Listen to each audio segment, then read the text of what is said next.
¿Cómo están? Buenas noches, bienvenidos a Hoy Nos Toca. Jueves, llegó el tan ansiado y esperado jueves 17 de noviembre, donde Cristina Fernández de Kirchner habló en el acto del día, hace minutos terminó, el día del acto del militante peronista, 50 años de la llegada del general Perón después de 17 años de exilio. Se celebra dentro del peronismo como el día del militante peronista. Hubo un acto en La Plata y Cristina hizo lo que suele hacer el kirchnerismo, lo ha hecho Néstor, lo ha hecho Cristina en estos últimos 20 años. Cuando están con las acciones en baja, cuando la cosa en cuanto a las voluntades y al favor popular no les corresponden, no están en su mejor momento, se acercan al peronismo, se acercan a la liturgia peronista, se abrazan a los símbolos y a los líderes del peronismo, y cuando están en su mejor momento, cuando tenían la mayoría de la voluntad de la gente, cuando ganaban las elecciones ampliamente, tomaban distancia del peronismo y hablaban de transversalidad, de unidad ciudadana, de otros, o de kirchnerismo, sencillamente, como si fuera algo superador al peronismo, ¿no? Yo no soy un peronólogo, no voy a ser quien para justificar si esto está bien o mal, o para señalarlo, pero sí es algo que lo hemos notado a lo largo de estos últimos 20 años, ¿no? El peronismo en sí, que es el partido de poder que ha llevado a este oficialismo, que hoy se llama Frente de Todos, es una especie de núcleo donde el kirchnerismo siempre orbitó. Siempre fue como un satélite que se acercó cuando lo necesitó y tomó distancia cuando se sintió fortalecido. ¿Qué es el peronismo de manera, o definirlo ideológicamente? Bueno, ellos mismos dicen, no somos un partido, somos un movimiento. Hay tantos peronismos como peronistas existen, que son muchos, porque también uno podría decir que en los 90 el peronismo que conocimos con Carlos Menem no tiene nada que ver con este peronismo que representa el kirchnerismo. También hay que decir que todos los mismos que hoy están enrolados detrás de Néstor y Cristina, o del kirchnerismo, fueron menemistas, entre ellos Néstor y Cristina. Por eso es muy difícil de definir ideológicamente si son de izquierda, si son de derecha. Es un partido de poder con una impronta populista muy fuerte, eso sí. Hoy celebraron su día y Cristina lo aprovechó. Lo aprovechó para tener un discurso donde todos pensaban que iba a hablarle al futuro. Estuvo todo preparado meticulosamente por la Cámpora y por el núcleo duro del kirchnerismo para mostrarse como la renovación, ¿no? Somos el cambio, dijo Máximo Kirchner la semana pasada. Voy a hacer todo lo que tenga que hacer para devolverle la alegría al pueblo. Cristina dijo también en el acto del 4 de noviembre en la UOM, dijo ese día que los años logramos muchas cosas, fuimos felices y alcanzamos objetivos hasta el 2015.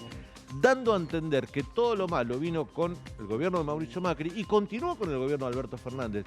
Lo que es difícil de interpretar, o es difícil para nosotros explicar, es que Cristina se sienta ajena a este gobierno. Es la vicepresidenta. De hecho, en términos institucionales, hoy Cristina, la que habló en La Plata, era la presidenta de la Nación, porque Alberto Fernández está volviendo de su viaje de Europa, que fue a la reunión del G20. Está en vuelo todavía el presidente de la Nación.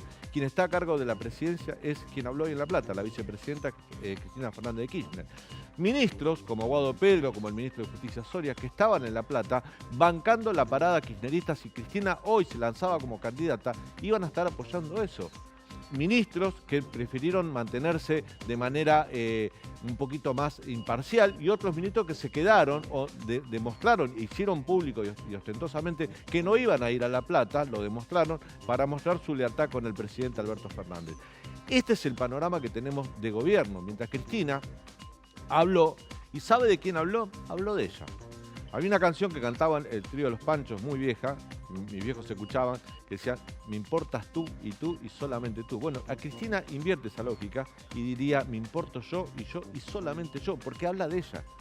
Esto es lo que nos pasa a nosotros. Estamos de alguna manera anclados en la historia política a la suerte, al futuro y a lo que Cristina decida.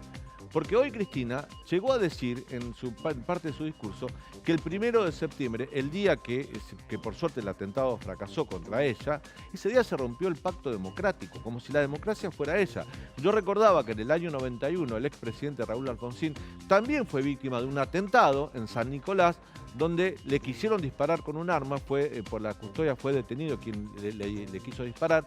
Y inmediatamente que terminó ese hecho, que no tuvo la trascendencia que tuvo lo que le pasó a Cristina, y Alfonsín venía de ser presidente 2 años antes, como Cristina, Y Alfonsín continuó el acto y dijo, no quiero darle ningún tipo de connotación política a este hecho, es un hecho policial. Se trataba de un ex militar, un poco ido de sus cabales, que intentó acabar con la vida del presidente Raúl Alfonsín. Alfonsín no habló de que se había roto el pacto democrático, habló de un hecho aislado, violento, un atentado, un intento de atentado. Algo parecido a lo que pasó con Cristina, pero Cristina necesita que ese atentado tenga características políticas.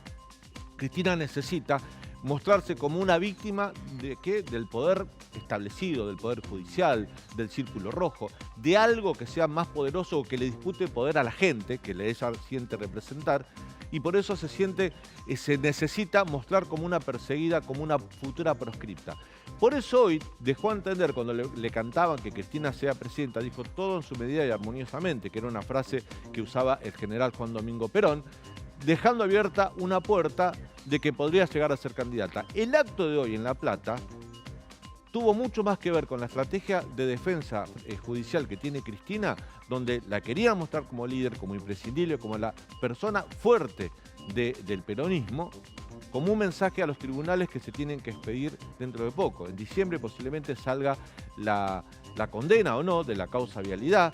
Esto podría llevar a que la Cámara Federal abra o permita o se lleve adelante el juicio oral en la causa de Otesur Los Sauces. La situación judicial de Cristina en los hechos de corrupción no está muy favorable, según algunos entendidos. Posiblemente Cristina pueda ser condenada, quizás no por encabezar una asociación ilícita, pero sí por fraude a la administración pública en la causa Vialidad Santa Cruz, lo cual sería una afrenta, una mancha para su carrera política, y Cristina necesita mantenerse fuerte, líder, como se mostró hoy, como la líder número uno del peronismo. El resto del peronismo muti por el foro, los gobernadores no hablan, los gobernadores no se muestran, todo el mundo espera agazapado a ver qué hace Cristina, cómo mueve las piezas y si se van a encolumnar o no detrás de ella. El otro actor en este asunto es ni más ni menos que el presidente de la Nación, que de alguna manera fue ignorado hoy. Y de alguna manera toda la gente que estuvo en La Plata habló de su gobierno, al cual pertenecen, porque muchos, como Cristina, que es vicepresidenta, muchos de ellos son ministros, son funcionarios, son empleados que cobran remuneraciones altas, trabajan, manejan la cámpora, manejan las principales cajas sociales del gobierno nacional, la ANSES, el PAMI. La cámpora maneja también el Ministerio de Desarrollo Social de la provincia de Buenos Aires, maneja gran parte del presupuesto del Ministerio de Desarrollo Social.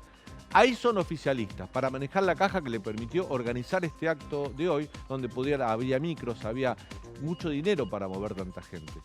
Ahí son oficialistas, pero a la hora de defender el gobierno se muestran como opositores. Paradojas que tiene este presente político de hoy. Poder interpretar cómo es posible que quien hoy a la tarde era presidenta de la Nación habló de su gobierno como una opositora.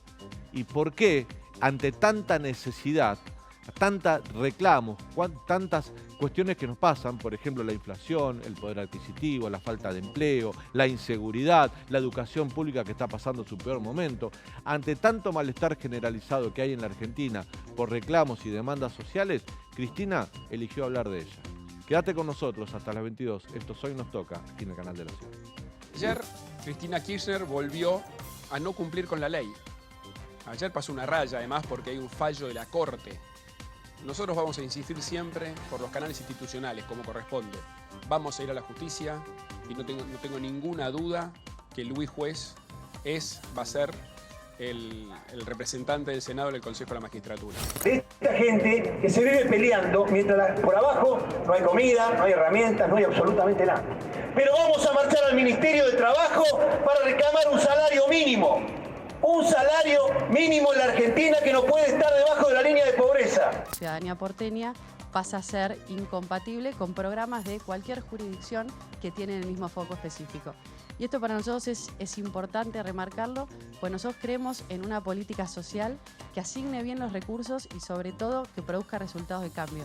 En términos generales, nos retiramos del gobierno. Siempre digo que hay cuatro gordos en este país que convencieron a Alberto que se podía gobernar sin Cristina. Victoria, lamentablemente, se metió en la agenda de la derecha. El verdadero ministro de todos los ministerios es Sergio Massa. El Ministerio de Desarrollo Social hace 5 o 6 meses que está parado. La frase decía, sin Cristina hay peronismo.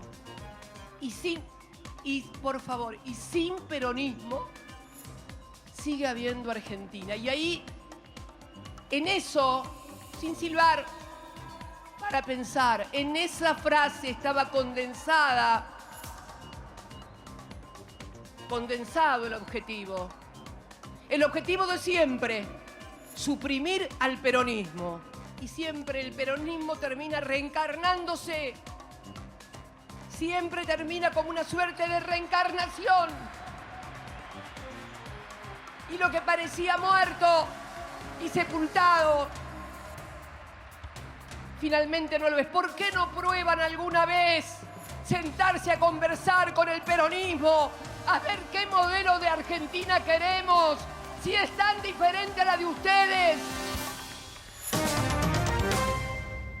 Bueno, mientras Cristina habló hoy en La Plata, que va a ser el tema central del programa, Leandro, el dólar volvió a subir, los dólares paralelos subieron ahí. Sí, los dólares le siguen dando problemas y dolores de cabeza al gobierno. Y justamente hoy por la tarde circulaba un rumor que fue desmentido, es una fake news, pero que tiene que ver con los movimientos del dólar y con la renuncia del viceministro de Economía. La renuncia de Gabriel Rubinstein, y que tiene que ver con los movimientos del dólar y con las declaraciones de Rubinstein anteayer, cuando habló de la posibilidad de un Rodrigazo, claro. Que volvió a insistir con la posibilidad de una hiperinflación, que no se sabe bien si habla por sí mismo, o sea, si es lo que él piensa, si es lo que piensa Sergio Massa, pero que bueno, que genera mucho más ruidos todavía en los mercados y en la City. Bueno, y lo que dijo Cristina hoy, vamos a ver si repercute en los mercados mañana, cómo va a pegar en la economía. Esto lo vamos a hablar con Andrés Bornstein en el segundo bloque. Vamos a tener un bloque económico que va a estar muy ligado a las repercusiones que tiene este discurso que dio Cristina, que ya vamos a analizar con el siguiente invitado. Se trata de Federico Zapata, codirector de Escenarios Consultora, columnista de Panamá Revista, politólogo y cordobés transerrano. ¿De dónde sos? ¿De qué lugar? De San Javier. De San Javier, ahí cerquita, lindo. Me gusta que pongan ese detalle. Claro. ¿Cómo estás? Bien, un gusto. Gracias por venir, Federico. No, gracias a ustedes por la invitación. Bueno, habló Cristina, habló de ella, ¿no? Es como está en su fase leonina. Claro, ¿no? Parece un término astrológico. ¿Y eso le permite todavía llegar a la masa o en algún momento la gente se empieza a cansar un poco? No, a ver, hablar de ella como eje central de todo lo que pasa en el país. Ella tiene digamos, cada vez tiene una sociología que se ha ido achicando, pero tiene una sociología, digamos, que es relevante. Sobre todo relevante en un escenario donde probablemente el año que viene tengamos una elección donde tener 20, 23 puntos te puede hacer llegar a entrar a un balotaje. Entonces tiene una relevancia todavía en ese marco, ¿no? Después, la significancia del acto va por otro carril, digamos, lo que muestra también su un poco de debilidad porque se busca anticipar a la posible decisión de la justicia, en algún sentido como para darle un contenido político a esa decisión, un poco de debilidad porque de alguna manera lo que está ahí es el peronismo de la provincia de Buenos Aires y el progresismo de capital, es decir, una mezcla entre una especie de frepaso y del dualdismo, claro. Pero ahí no está el peronismo de toda la Argentina, pero sí para ella es una demostración de poder, es decir, miren, yo manejo esto. Y por supuesto una decisión de decir yo voy a tener un rol protagónico de acá al año que viene, que también obviamente es relevante para el sistema político y para el peronismo. No, que lo maneja, no me cabe la menor duda. Cristina sigue siendo la dirigente más relevante que tiene el peronismo. Sí. Lo que sí es cierto que a veces a vos te debe costar explicar como analista, a mí me cuesta también como periodista, porque si no entras en el juego de Cristina, si decís, uy, Cristina criticó al gobierno y te quedás en la crítica, pero no destacar que Cristina forma parte del gobierno, te quedás, estás contando la mitad de la película o estás entrando en el juego que propone Cristina, ser opositor del mismo gobierno que ella forma parte, ¿no? Sí, bueno, lo que pasa es que evidentemente hay una situación de que la crisis se está profundizando claramente y la única salida que ella le ve básicamente es, como decís vos, ser una especie de opositores con goce de sueldo, es decir, digamos, de alguna manera utilizar las cajas del Estado, pero profundizar, digamos, hasta no sé dónde, vamos a ver hasta dónde, pero profundizar drásticamente de la relación tensionada con Alberto Fernández. Hoy lo ignoró, ¿no? Hoy lo ignoró, digamos, depositando en Massa de alguna manera la posibilidad, digamos, de poder hacer ese show, digamos, como opositores por fuera de la responsabilidad gubernamental. Y la responsabilidad gubernamental la tiene Massa, básicamente. Claro. Si ese experimento le va mal de acá a abril, se abre un interrogante inmenso, porque Cristina, como vos bien lo mencionaste hoy, tiene una gran explicación y un gran programa hacia el pasado, pero carece completamente de algún programa hacia el futuro. Entonces, si no está Massa, digamos, ¿a quién pondría ella de ministro de Economía? Entonces, ahí es donde están los problemas, digamos, ¿no? Es delicado el juego en el que se está moviendo. No hubo ningún tipo de definición con respecto a candidaturas. No. Pero si analizamos el discurso, ¿no te parece que estuvo más anclado en un discurso bonaerense, con problemáticas tal vez bonaerenses, que nacionales? Habló de inseguridad. Por eso mismo. Sí, ella claramente, o sea, el kirchnerismo, digamos, se ha transformado progresivamente en un partido de la provincia de Buenos Aires, básicamente del primero, del segundo y del tercer cordón, con la relevancia que eso tiene en la demografía electoral de la Argentina. Entonces lo que ella está diciendo es, miren, este es mi poder, esto es lo que valgo, y por lo tanto, digamos, al peronismo le está diciendo, yo voy a jugar, siéntense a negociar conmigo, ¿no? Es un poco, digamos, el juego que está haciendo. Ahí no estaban ni los gobernadores, no estaba la CGT, digamos, que son los dos actores del peronismo que hoy están agazapados, como dijo de alguna manera recién, digamos, en la introducción, que están adelantando elecciones. Ya ha habido una corrida de adelantamiento de elecciones grandísimas. Un desdoblamiento de elecciones en todas las provincias vamos a hacer, porque nadie quiere quedar atado a la boleta nacional. Exacto, de todo. Están desacoplando. ¿Cuál es el problema que tienen ahí? Que en algún lugar tienen que colgar la boleta de diputados y senadores, ¿no? Claro. Pero básicamente lo que están haciendo los gobernadores, el grueso de los gobernadores peronistas, es desacoplar la política provincial, un poco lo que hizo Córdoba. Se están repitiendo ese modelo, que es desacoplar lo máximo que puedan, para intentar de alguna manera que la crisis del gobierno nacional les termine entrando, digamos... En las últimas horas corrió muy fuerte una versión, que te digo, yo he hablado con algunos de los organizadores del acto por una columna que escribí en La Nación hoy, y te decíamos, nosotros tenemos que mostrar que somos el cambio, que somos la alegría, que representamos a los jóvenes. Parte de lo que se vio hoy en La Plata, bueno, tocaron distintas bandas musicales, desde cumbia hasta La Mancha Rolando. Querían mostrar esa alegría porque creen que Alberto es triste. Lo llaman irónicamente tristonio, dicen que es una persona que comunica de manera triste, que todos sus funcionarios copiaron ese estilo y encima que la realidad está mal, la comunicación te tira para abajo. Nosotros tenemos que mostrar que somos el cambio, tenemos que volver a convencer a los jóvenes, que era nuestro capital político. Y están convencidos de que eso es lo que había que mostrar hoy. Yo no sé si lo lograron del todo, pero también señalan que el plan A es Cristina y es difícil encontrar un plan B. Sí, totalmente. Porque no tienen otro candidato. El único que empezó a surgir así, a asomar un poquito, porque quizás para la provincia pueden encontrar un candidato. Entonces ahí el único que podría asomar es Axel Kicillof.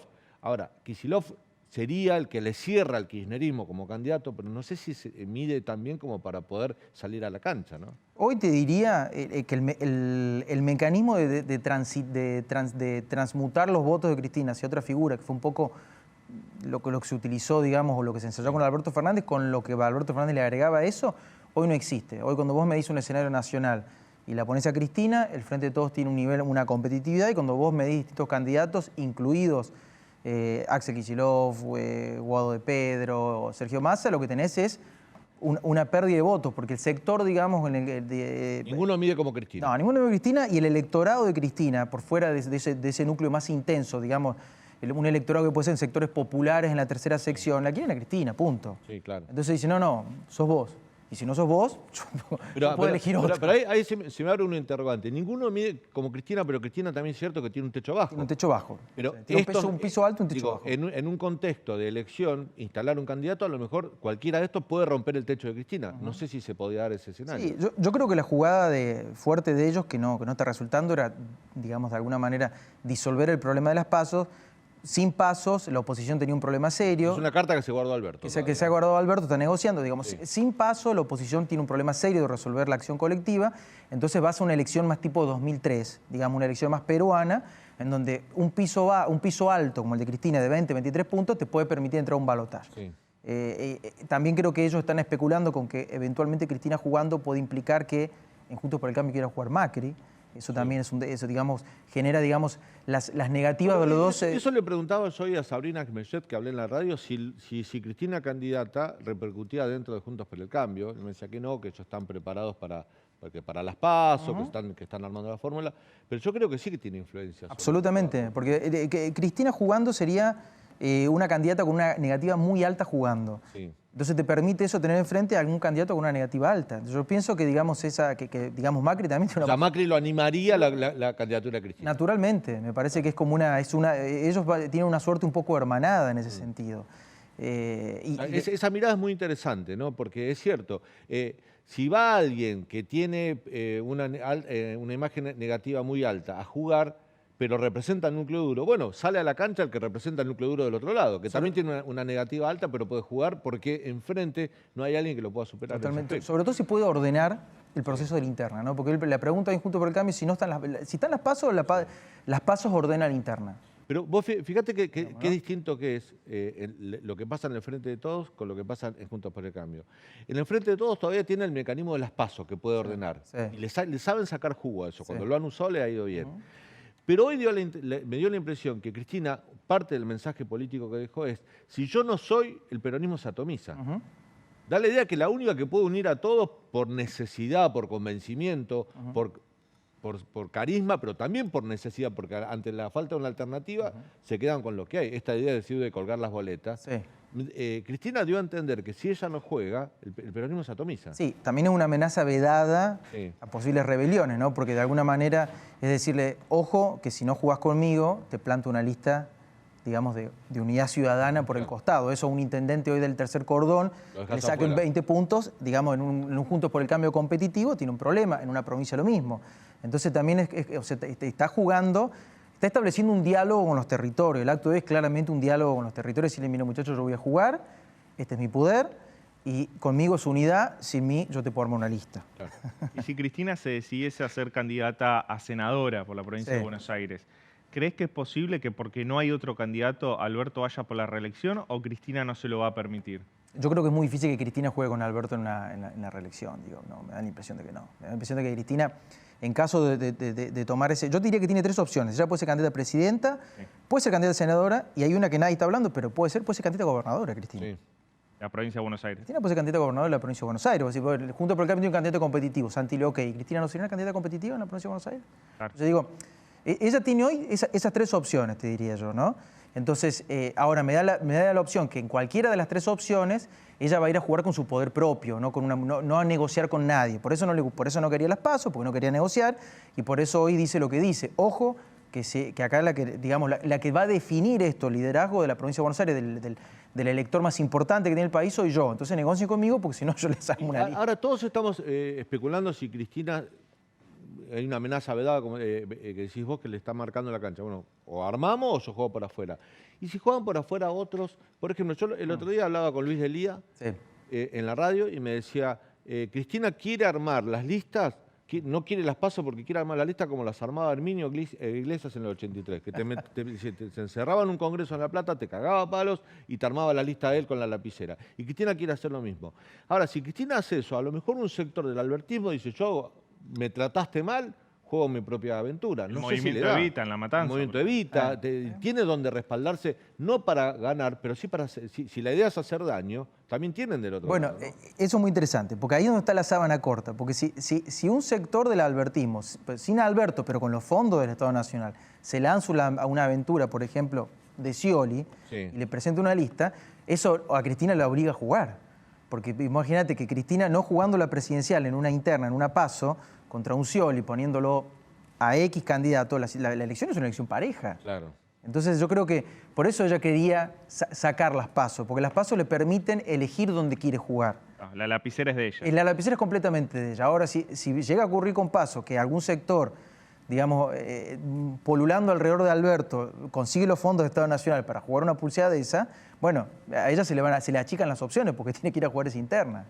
La que te garantiza los votos es ella. Federico, hoy Cristina habló, como venía diciéndolo ya hace rato que lo dice, y creo que también usó esa idea del exilio de Perón, el regreso de Perón. Este acto no fue casual que Cristina le diera tanta trascendencia, algo que nunca le había dado tanta trascendencia.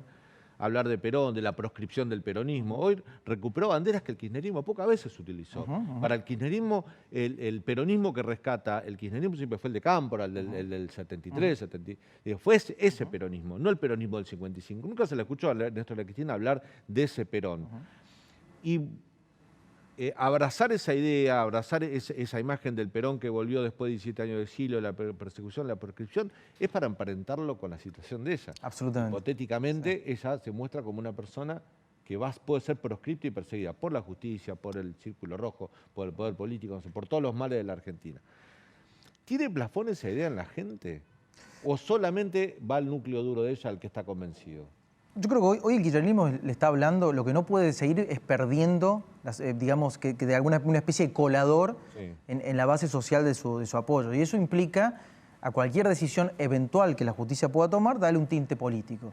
Ahora, eso es, como decís vos, está dentro de su esquema de votantes, ¿no? Es un poco parecido a lo que pasó con el intento de magnicidio o el atentado. Nosotros cuando veíamos ahí cuáles eran las opiniones, y claramente, digamos, cuando las opiniones dentro del electorado de ella, digamos, tenían que ver con una interpretación y cuando salías de eso con otra interpretación. Entonces, lo que está haciendo básicamente es alambrar el esquema de sus votantes, digamos, ¿no? Es decir, si esto pasa, esto es político. Como decían los Rollitos de Ricota, todo preso es político. Todo preso, claro. Vos sabés que voy a hacer una analogía histórica, ¿no? En los 80 Sí. estaba el Partido Comunista, jugaba solo en la selección. Había sido aliado del peronismo en el 83, pero bueno, tenía retorno a la democracia, tenía muchos jóvenes, estaba la Federación Juvenil Comunista. La FEDE, que tenía presencia en las universidades, en la facultad. Y era un partido de 200.000 votos. Tenían, sobre todo en la Ciudad de Buenos Aires, metían a un concejal, bueno, secretario general era Ato Fava y el presidente de la Federación de la FEDE era Patricio Chegaray. Lo que se decía, lo que reclamaban en los congresos de la FEDE, que a mí me tocó presenciar, era que con ese status quo había 100.000 integrantes que estaban felices, pero nunca iba a haber 101.000 votos, digamos. Nunca iban a crecer, pero iban a mantener contento a los militantes. No sé si eran 100.000 o 20.000, pero más o menos la figura era 100.000, pero nunca iba a haber 101.000 votos. Es decir, que se iban a quedar con la gente contenta, pero nunca iban a crecer. Y esto se discutía mucho en los congresos de la FEDE. Y hoy me recordaba que en el kirchnerismo puede pasar algo parecido.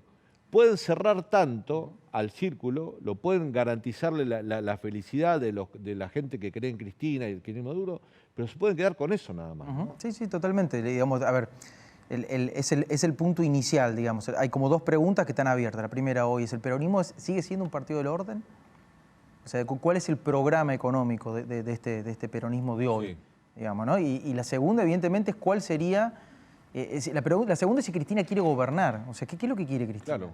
O sea, ¿Cristina quiere ser una opositora o tiene una estrategia si política? Quiere gobernar, puede gobernar ahora. Claro, exacto, tuvo 3 años para poder gobernar. Exacto, podría haber Cristina puesto... se desentendió de la pandemia. Ahí va. Entonces la pregunta es, ¿Cristina en la quiere pandemia gobernar? Cristina no apareció, no gobernó. El que gobernaba era Alberto. Bueno, y tuvo la posibilidad, digamos, tuvo la salida de Guzmán para poner ministro de Economía, tuvo la salida de Bataki para poner ministro de Economía. Entonces la pregunta es, ¿Cristina quiere gobernar? ¿O Cristina lo que quiere es construir un armado político que le resulte defensivo, digamos, a su problema, digamos, básicamente con la justicia? Después, petardos... ¿Y Alberto quiere gobernar otro periodo o Alberto quiere no irse con una mano atrás y otra adelante, sino irse con un pedazo de poder en el armado de las listas y quedarse con un pedazo del poder? Bueno. Porque pasar 4 años por la presidencia e irte como llegaste, como un ilustre desconocido, no debe ser muy grato para él, ¿no? No, lo que pasa es que ahí la política tiene sus tiempos, digamos, no te permite siempre poder constituirte. Yo creo que él perdió, digamos, muchas oportunidades de haber constituido su liderazgo en pos de preservar la unidad de una coalición, pero sacrificando su liderazgo. Entonces, digamos, eso la política en algún momento te juega partido. Hoy, a nivel latinoamericano, estamos viendo presidencias de un término. La presidencia de Macri fue una presidencia de un término. Esta probablemente vaya a ser una presidencia de un término. O sea, es una sociedad, una sociología... Ya los ciclos no son tan largos. La paciencia de la gente es mucho más corta. Es una sociedad política, digamos... De hecho, las elecciones de medio término las han perdido casi todos los oficialismos. Casi todo. Porque estamos en una especie de sociología política de la frustración, que es lo que hay hoy en la región, te diría en el mundo. Entonces, en ese marco, lo de Alberto es difícil, digamos, ¿no? Las jugadas que le quedan son pocas. Tiene que intentar, digamos, llegar lo menos patorrengo posible hasta el final de su mandato. ¿Se puede, digamos, encarar una aventura? Puede encarar una aventura. Difícil que sea él el fronting de esa aventura, ¿no? Y bueno, en todo caso tendrá que negociar con Cristina, en caso de no, digamos, de no ser el fronting, de facilitarle algunas cosas que le permitan tener un lugar en el armado de la lista. Lean, corregime si me equivoco. Hoy estuvo el movimiento Evita, ¿no? No sé si todos, pero estuvo Pérsico, Sí, por ejemplo. participó el movimiento Evita del acto. El movimiento Evita es leal a Alberto Fernández. Sí, no sé si es leal a Alberto Fernández o al movimiento Evita, ¿no? Hasta ahora ha jugado con Alberto Fernández. Pero Cristina ha criticado el movimiento Evita y de hecho me contaba, tiene mucho poder. Hubo un saludo muy frío en el VIP entre Espinosa, el intendente de La Matanza, y Emilio Pérsico, que quiere que su esposa sea la próxima intendenta. De hecho, están trabajando para eso, ¿no? Así es. Bueno, ¿significa algo que el Evita haya estado ahí? Yo pienso, ahí me parece que lo que está ocurriendo es que hay una negociación abierta entre, digamos, Máximo Kirchner como representante y Pérsico, ¿no? No sé cómo le cae eso al resto de Evita, porque el resto de Evita estaba como avanzando en una estrategia de diferenciación de eso, pero bueno, hay, digamos, Pérsico está haciendo jugar sus acciones en la matanza y que haya estado hoy, evidentemente, implica que hay una negociación ahí en curso en relación a ese territorio. Tenías una pregunta vos. Sí, te quería preguntar, Federico, el kirchnerismo a veces se mira en el espejo de Lula, ¿no? Lula que vuelve al poder, gana las elecciones. Ahora, ¿ese no es un espejo distorsionado y mentiroso? Porque Lula estuvo preso, Cristina no. Lula en esta elección se corrió al centro, eligiendo a Almin como vicepresidente. Y Cristina eso ya lo hizo con Alberto, en cierta forma, aunque Alberto haya sido el candidato a presidente y ella la vice. ¿No es un espejo mentiroso?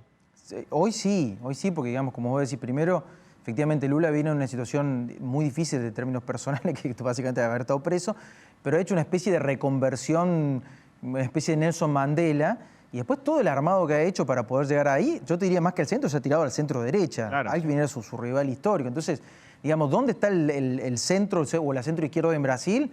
No sabe, no contesta. Entonces, esta Cristina no parece estar dando un giro a lo Nixon, digamos, al contrario, como reafirma, o insinúa algunas cositas, digamos, porque se da cuenta, digamos, de que hay algunas dinámicas de la época que son contrastantes a lo que ella piensa, pero de alguna manera está gobernando. Por más que nos diga que no está gobernando, está cogobernando. Maneja Aerolínea Argentina, maneja el ANSES, digo, maneja el PAMI, maneja un montón. O sea, digo, es muy difícil replicar lo que ha hecho Lula. El ministro del Interior, que la cartera política es un nombre de ella también. Totalmente, pero además, ¿quién querría hoy de ese arco político que es el centro derecha, el centro democrático de derecha, acompañar a una fórmula Cristina Kirchner? ¿Cómo se replica ese proceso en Argentina? Más allá de que a Lula, además, todas las dificultades que va a tener para gobernar, digo, porque tampoco es que... Salvo que Cristina permita que ese lugar lo ocupe Sergio Massa. Ese sería otro. Claro, bueno, pero es una cosa interna del peronismo. No, y es una figura propia, claro. Esa carta Cristina la jugó en 2007 con Cobos. Con Cobos, exacto. Sí, bueno, y con Alberto Fernández, que fue, como decimos, un corrimiento... Porque Alberto Fernández hoy dice no me agregaba nada. No, a Alberto Fernández le agregaba un montón de cosas. Lo que pasa hoy es fácil tirarle la... Federico, gracias. Un gusto tener el programa. Un placer.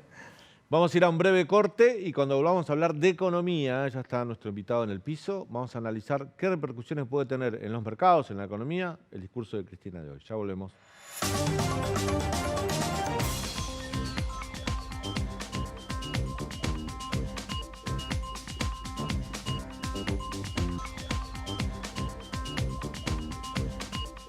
Y hablamos de política, analizamos el discurso de Cristina, analizamos cómo se mueven las piezas del ajedrez político, pero la economía sigue andando. Y hoy el INDEC dio a conocer un dato bastante importante, Leandro. Y importante y preocupante, Daniel, porque hoy el INDEC dio a conocer cuánto aumentó la canasta básica total y alimentaria en octubre, y lo hizo en ambos casos muy por encima de la inflación de ese mes. Es decir, aumentó 3 puntos porcentuales más que la inflación de octubre.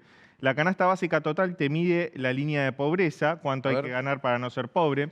O sea, subió 9 puntos la canasta básica en octubre con respecto a septiembre, claro. 9 puntos porcentuales. La inflación fue de 6,5. 6,3. 6,3, o sea, que subió 2,7 más que la propia inflación. Así es. Una familia tipo de 4 integrantes, para no ser pobre en la Argentina, tiene que ganar 139.737 pesos. Esto no incluye alquiler, solamente lo básico.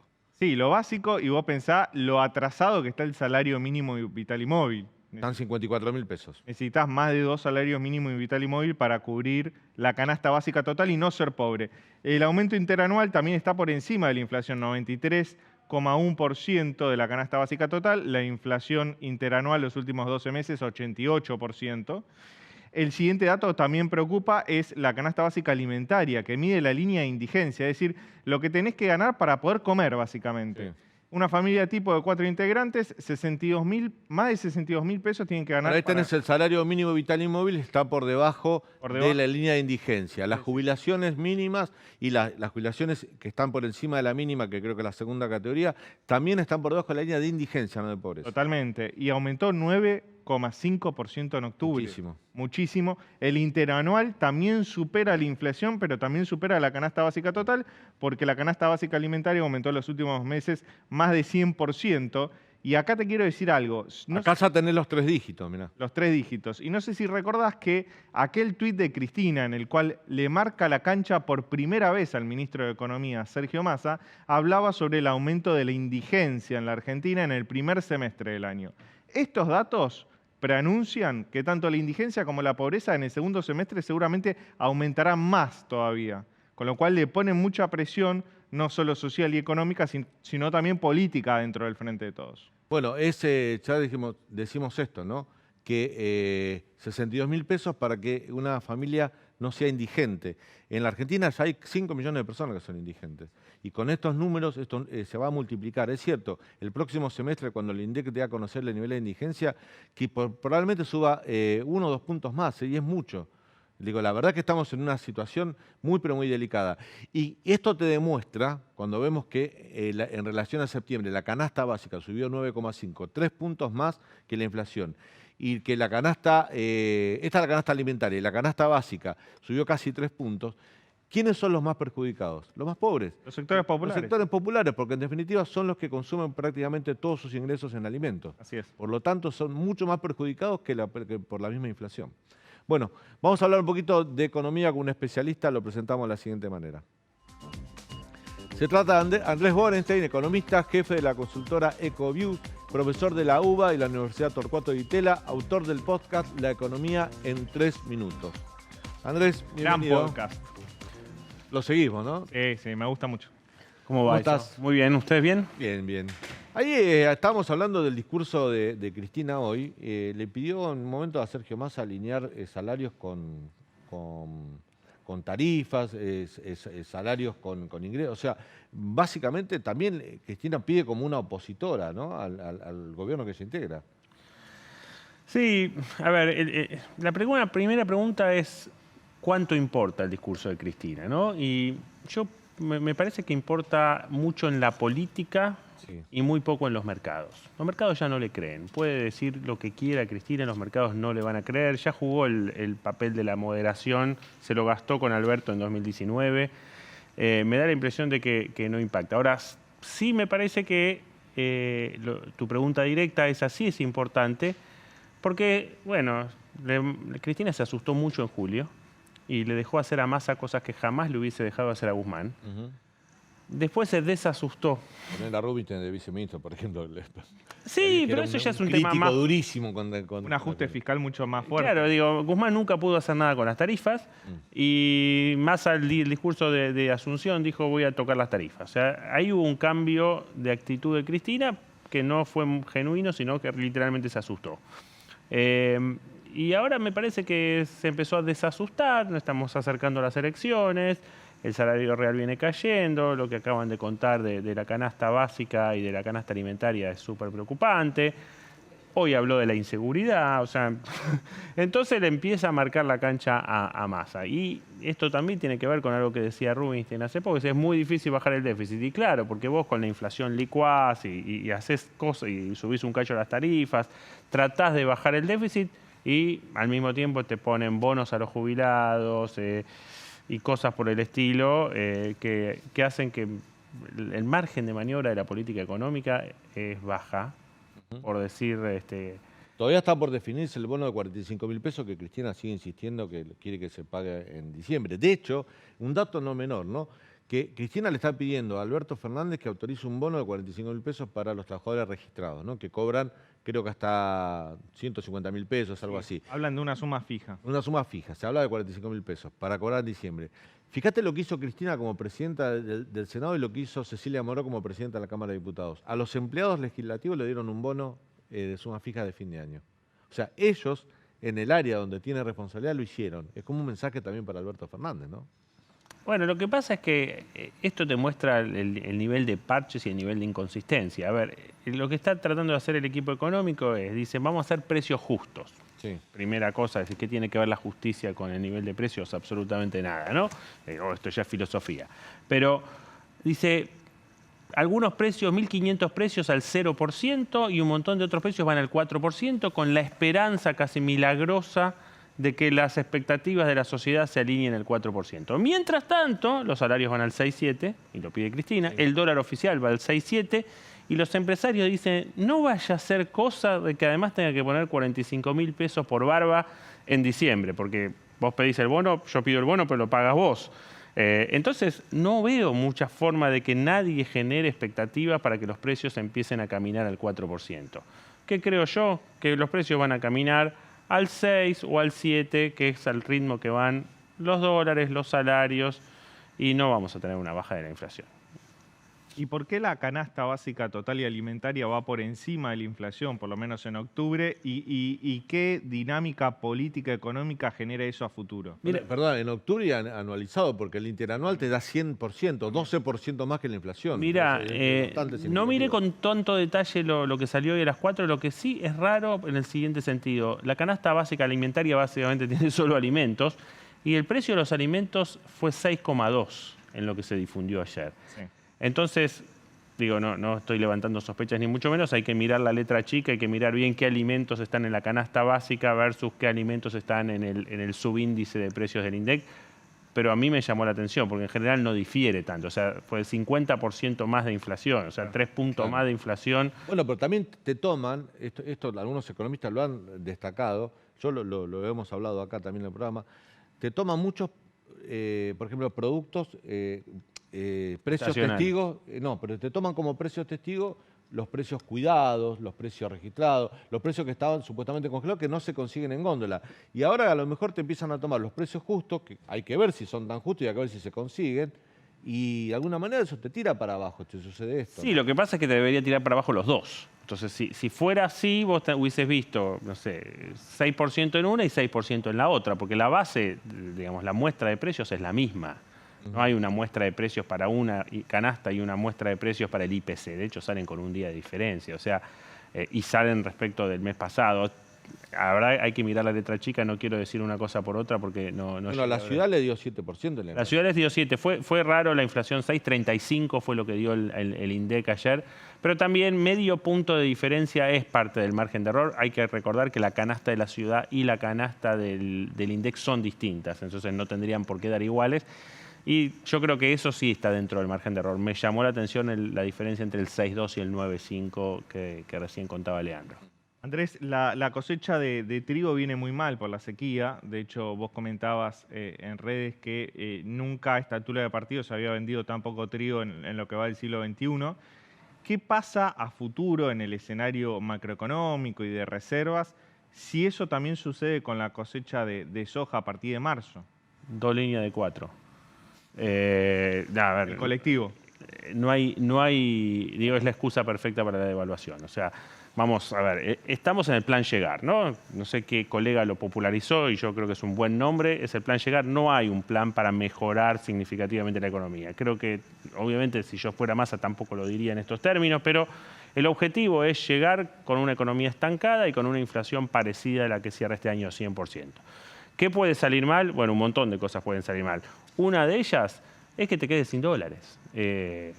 Y bueno, la sequía además es la excusa perfecta. Acordate que la devaluación que hicieron Axel y Fábrega el 23 de enero del 2014 le echaron la culpa a Shell, que había comprado $1 millón ese día. Impresentable, ¿no? Ahora tenés una excusa mucho más seria, mucho más genuina. Decir, bueno, mire, muchachos, yo no quería devaluar. Pero si no puedo sembrar soja, ¿no? Mucha gente dice que igual va a empezar a llover a partir de enero y que la cosecha gruesa no va a ser tan mala. Hay que prenderle una vela al clima. Pero sí. Ayer Rubinstein dio a entender que estaban pensando muy seriamente en otro dólar soja para ir a buscar algunos dólares más para fortalecer la reserva. Pero, a ver, yo creo que eso también te genera darle emisión monetaria, porque tenés que cubrir la diferencia. Además, acordate, en lo que va de noviembre vendiste los dólares que compraste en septiembre. O sea, en septiembre compraste un montón de dólares a 200. Sí. En octubre vendiste 500 palos de esos a 152 promedio. Sí. En noviembre llevas vendido casi 1.000 palos a 160 promedio. O sea, estamos haciendo un muy, muy, muy mal negocio. Ahora, si hacen lo del dólar soja, le van a vender un poco más de soja porque queda algo, pero el grueso ya se vendió y la soja no se reproduce. Entonces, hasta marzo que empieza la cosecha de soja, o abril o mayo, que es cuando se termina de cosechar. Cuando estás rascando el fondo de la olla, yo te entiendo, te va a servir, ¿no? Yo te entiendo, lo que quiero decir es que lo estamos viendo ahora. Por ejemplo, mis números es que entre noviembre y diciembre el Central va a vender 2.700 millones de dólares. Puede ser que venda más, puede ser que venda menos, va a depender un poco de si aflojan o no el tema de las importaciones. Pero va a ser vendedor neto porque todo lo que el campo le liquidó en septiembre es lo que no le va a liquidar. Entonces, si vos haces otro dólar soja, capaz que mi número de 2.700 no es 2.700, es 2.000 porque te vendieron un poco más de soja, te va a faltar oferta de dólares en enero o en febrero, no hay mucho para hacer. Lo que se decía, Leandro, corregime, que gran parte del acuerdo que tuvo con los empresarios para que entren al programa de precios justos era que le iba a liberar dólares para importaciones, ¿no? Bueno, esos dólares hay que salir a buscarlos. Era parte del dólar soja. O sea, que el dólar soja venía a darle esos dólares, porque si no, los empresarios también entraron porque les prometieron dólares para importar. Si no le das esos dólares, se van del acuerdo. Pero por supuesto, y a ver, el dólar soja les puede aportar algo, pero no les va a aportar ni remotamente lo que les aportó en septiembre, porque no queda tanta soja, número uno. Número dos, la promesa es, muchachos, fijen precios que yo les voy a dar dólares, pero es una promesa como cuando yo te ofrezco la paz mundial. No va a haber dólares para todos. Y además lo que estás diciendo es, bueno, los que fijan precios se ponen primeros en la fila. Bueno, ¿y a las automotrices qué? Claro. Estás como en un juego de las sillas, ¿viste? Donde la música para y tienen que ir todos a sentarse. Entonces está bien, yo hago la concesión de fijar precios y me como el margen porque mis costos van al 7 y mis precios suben al 4 para ver si me das dólares. ¿Y si después no me los das? Si el año que viene Cristina se decide a ser candidata y se reedita este famoso plan platita de 2021, ¿qué puede pasar con la inflación y llegamos a las elecciones en los mismos términos en los que estamos hoy o vos ves algún tipo de irrupción? Mirá, creo que el plan platita del 2021 es muy diferente a un potencial plan platita de 2023. Primero porque la situación del mercado está bien complicada. Yo creo que si vos empezás, digamos, no tenés financiación para hacer el plan platita, si la vas a financiar emitiendo plata del Banco Central, al dólar lo vas a buscar ahí arriba. Y ya vimos qué pasa cuando el dólar lo vas a buscar ahí arriba. ¿Se acuerdan? En julio, no pasó hace tanto. Fueron hace escasos 3-4 meses, cuando el blue tocó 350, que ajustado por inflación es más de 400 hoy, bastante más de 400, entras en pánico. Se fueron 1.000 millones de dólares de los bancos. Está bien, los bancos están súper líquidos, tienen los dólares a disposición de los clientes, no hubo ningún problema, ni va a haberlo el año que viene tampoco. Pero empezás en esa situación de nervios, entonces la verdad que lo de julio fue feo, por eso Cristina se asustó. Entonces la pregunta es, ¿el plan platita crea el propio susto? Porque los argentinos, mi evaluación es que los argentinos vamos a querer menos pesos, no más pesos el año que viene. Déjenme decirlo, suena un poco técnico, pero este año la cantidad de dinero no creció mucho en la economía y sin embargo la inflación creció mucho. ¿Por qué pasa eso? Porque los argentinos cuando recibimos pesos, ya sea efectivo o en las cuentas corrientes, huimos del peso. Compramos dólares o compramos bienes. Nadie quiere pesos. Eso aumenta la velocidad de circulación del peso y aumenta la inflación. ¿Qué pienso yo que va a pasar el año que viene? Más de lo mismo. Entonces la inflación no va a bajar el año que viene, aún cuando no haya plan platita. Ahora, si vos me decís, che, ¿va a haber plan platita? Bueno, acordate que el Tesoro está con muchísimos problemas en las licitaciones de bonos. Sí, acordate que el Central hay muchos días que sale con su billetera a comprar bonos para sostener los precios. Entonces, ese es el déficit que tenemos hoy. Si además el año que viene tenemos plan platita, la economía tampoco está bien como para generar más recaudación ni nada por el estilo. O sea, vos viste, la economía anduvo bastante bien hasta agosto.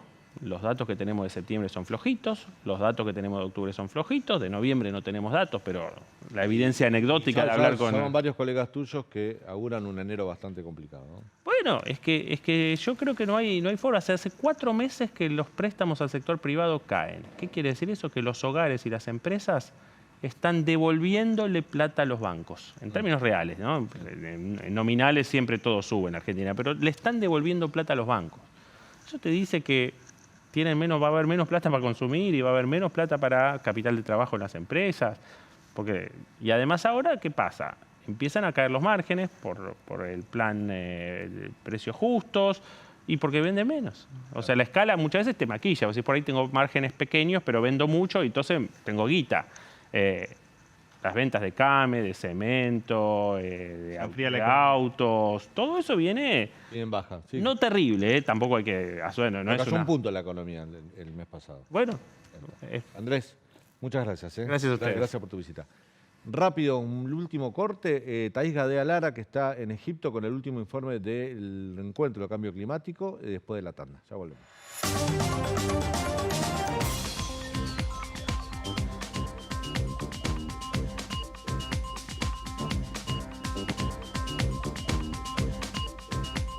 Luego de 2 semanas, la COP27 está programada para finalizar mañana viernes, pero eso es poco probable que ocurra. Las negociaciones han hecho escasos avances y continúan muy bloqueadas por las diferencias entre países, especialmente entre el mundo desarrollado y el mundo en desarrollo. Para esta altura debiéramos contar con un texto borrador de lo que será la decisión final de la conferencia, pero solo se ha publicado un documento no formal con un punteo de los temas conversados. Destinar financiamiento para pérdidas y daños sigue siendo el tema protagónico de las discusiones entre países. Los países en desarrollo continúan muy firmes en su posición de exigir que el resultado concreto de esta conferencia sea la conformación de un mecanismo que destine exclusivamente financiamiento para pérdidas y daños. Del otro lado, el mundo desarrollado se resiste a ello por distintos argumentos. El secretario general de Naciones Unidas, Antonio Guterres, viajó desde la reunión del G20 a Sharm el Sheikh y hace pocas horas se dirigió a las delegaciones de países urgiéndoles acción rápida. Lo último que se sabe en la noche de Egipto es que recién mañana en la mañana estaríamos viendo el primer borrador del texto de decisión final de la COP27. ¿Cuáles son las claves para las próximas horas decisivas? Que el proceso de las negociaciones sea transparente, que no haya reuniones cerradas entre algunos países y que todas las voces sean escuchadas. La conferencia podría así, debido a estas cuestiones, extenderse hasta incluso el domingo en la mañana.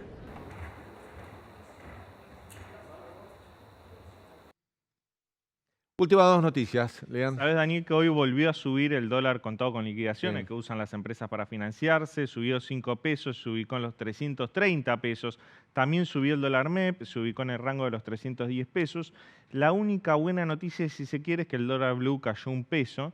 Pero bueno, el mercado cambiario sigue poniéndole presión al gobierno en un contexto en el cual, como decía recién Andrés, no ingresan dólares, ¿no? Entonces el gobierno tiene menos poder de fuego para intentar calmar esa situación. Bueno, donde hay un poquito de nervios es en el bloque de senadores del Frente de Todos. ¿Por qué? Ya sabemos que está con los números justos. El presidente extendió las sesiones ordinarias hasta el 31 de diciembre.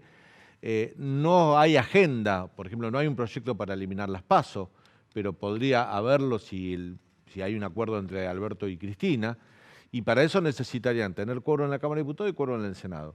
Diputados es más difícil, pero en el Senado, si están todos, lo consiguen. Claro. Pero ¿qué pasó? Hay un senador, Sergio Lozo Levi, que es un senador del Frente de Todos de la provincia de Salta, que pidió licencia sin goce de sueldo por 1 mes para ir a ver el Mundial a Qatar. Y estaría viajando este fin de semana para Qatar, hay que decirlo, su licencia es sin goce de sueldo, dijo, para alentar a Argentina. El problema es que... Está saladito el dólar Qatar, ¿eh? Claro, 139 pesos. Todavía no está en práctica, está anunciado, pero todavía no lo quiero ver al dólar Qatar. Pero bueno, no importa. El asunto es que el senador Levi se va a ver el Mundial y va a estar ausente prácticamente, por lo menos hasta mediados de diciembre. El 18 de diciembre termina el Mundial, no sé si vuelve antes.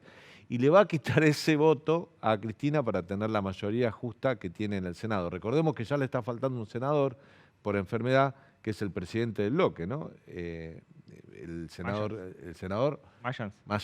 Ahí está, me había olvidado. El senador Mayans, que está enfermo, bueno, ojalá se reponga pronto por su salud, pero no tiene reemplazo. Y un senador en licencia tampoco tiene reemplazo, por lo tanto, ahí perdería la mitad más 1 que con lo justo y con acuerdo con provinciales Cristina estaba alcanzando. Nos estamos yendo, mañana a las 9 de la noche nos encontramos para contarte todo lo que sucede en Argentina y en el mundo en esto que es Hoy Nos Toca. Ah, perdón. Este programa dedicado a nuestro productor Federico Busquet, que está cumpliendo años, así que un gran abrazo para Fede y en su cumpleaños y la dedicatoria a todo el equipo para vos. Hasta mañana.